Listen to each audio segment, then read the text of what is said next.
Hey guys, my name is Gabe, and for the next month, I'm going to be watching one movie every single day.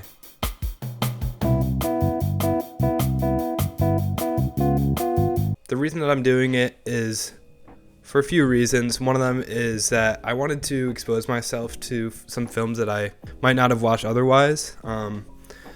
Speaking for myself, but I'm sure a lot of you guys too.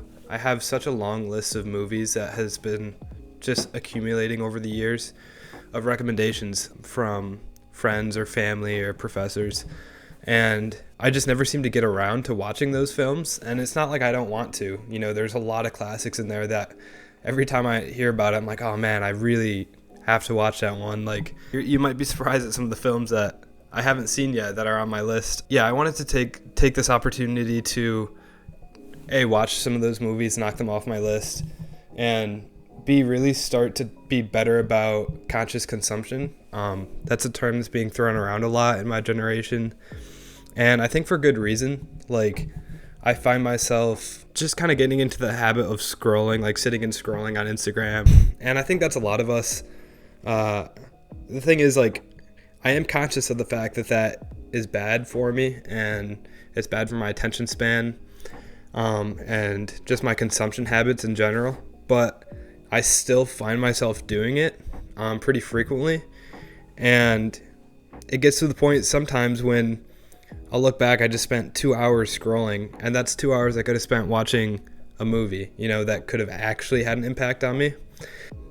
I wanted to do this challenge so that, really forces me to sit down and watch a long form content for, a few hours. And the third reason is I just really love film. I always have. I've always been kind of drawn to it as a medium. And now that I've studied film in college for like 3 years, I kind of know how to analyze film in a way that I didn't before. And so going back, watching some of these old films that I might have seen before, but with the perspective now that I have being a film student. Yeah, so I just think it would be interesting. And I really hope to kind of collect a wealth of different films over the month. I don't want it to all just be one genre, a sci-fi or comedy or something. I kind of want to challenge myself to watch things that I wouldn't normally be drawn to. Yeah, and so that's like the main goal of the challenge.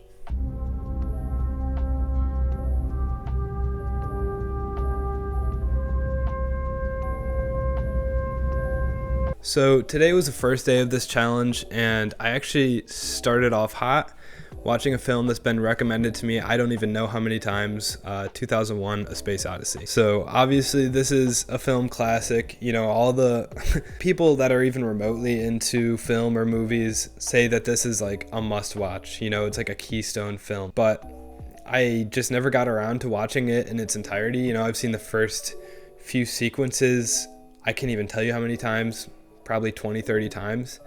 And I know what the film is about, but I never just sat down to watch the film until its end. And I have to say, it kind of surprised me a lot. It really did. Again, I knew a bit what the film was about, but I didn't know how artistic and experimental that it would be. There was a lot of sequences in it where I just kind of found myself being hypnotized by the way that the film looked. It was released in 1968, before the moon landing even happened. The fact that Stanley Kubrick was able to predict how things might be in the future, even just 20 or 30 years down the line, was so impressive to me. Like, one scene in particular where one of the characters is basically like commuting to work, but in space, right? He's on like a space airplane, and he's sitting in this chair reclining, and he's watching a screen that's on the seat in front of him. Yeah, just to think about the fact that in 1968, that definitely would not have existed even as a concept. And Stanley Kubrick seemed to be way ahead of his time in terms of thinking about these things and thinking about this is how it might be 30 years down the line in 2001. And the other thing that really struck me the most, more than anything else, was just how technologically powerful the film was. I don't know how to describe it, but some of the shots, like the shot where one of the characters is running, he's jogging on the ship, and it's a huge centrifuge that they actually built for the set, and it's rotating as he's jogging, and the camera is a still shot. So it's just the set is rotating, or the camera is rotating with the set as the guy is just running on it, you know. And it's just so impressive that they were able to get some of those shots and film some of the scenes that they did in the movie. I will say that it was hard to follow if you're not used to a film like that with very, very, very little dialogue. I think Stanley Kubrick said there's only 40 minutes of dialogue in a 2-hour and 20-something minute film.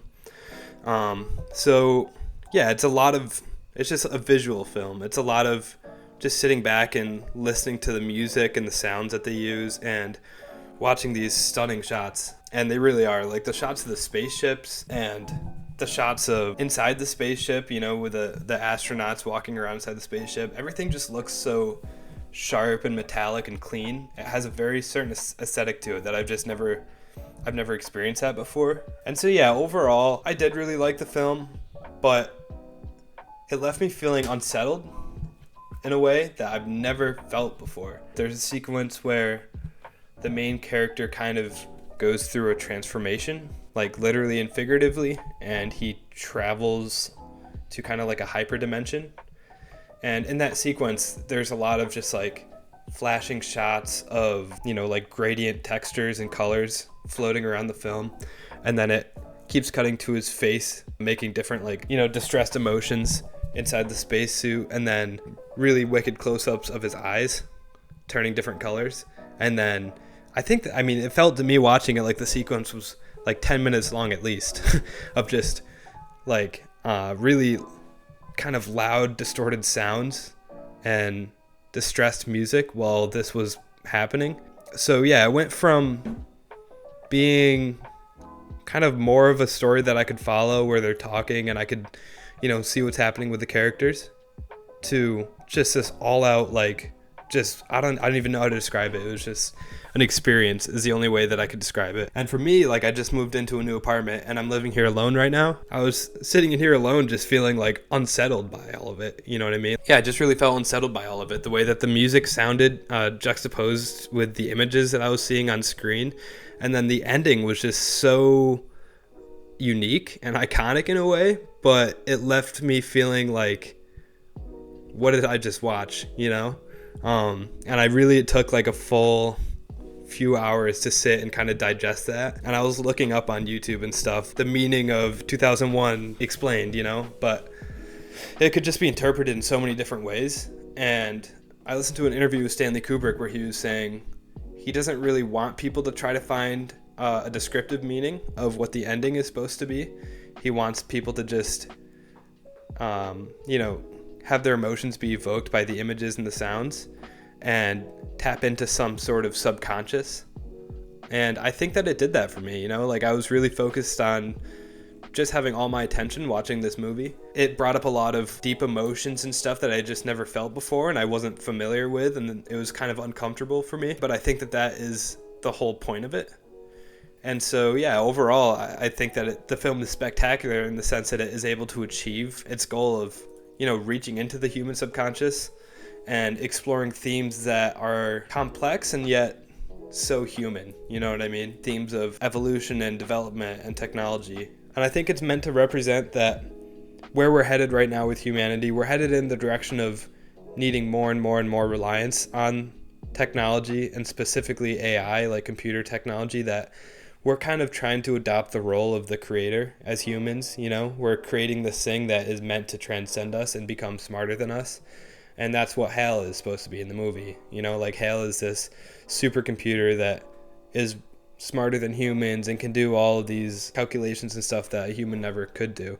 But at the end of the day, we're not going to be able to evolve or progress into the next stage of our human evolution if we're dependent on something else to get us there in terms of AI or computer technology. And I'm not saying if I agree or disagree with that, but I do think that Kubrick was trying to convey a certain message, and I think that it was way ahead of its time, like seriously way ahead of its time. I don't think people even thought of what AI or computers could be right now, where it's at right now. You know, Kubrick obviously had some notion of what it could turn into.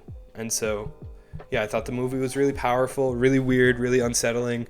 But overall, the main thing is it left me feeling really deep emotions. If a film can do that, no matter how weird it is, I think it's a good film. And cinematically, it's a masterpiece.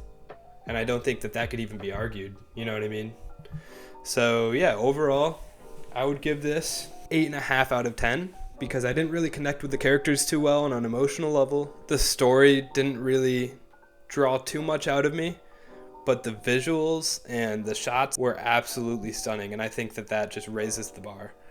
And just thinking about the context in which the film was made in 1968, yeah, I mean, I just can't deny that it is a total masterpiece. So yeah, 8.5 out of 10. Some of you might be mad with that score, but for me, it's purely based off of, not having like a super big emotional connection to the story itself and letting like just the visuals of the film lead the way. So yeah, that's 2001: A Space Odyssey. I'll check back in tomorrow with what film I decide to watch, and thank you all.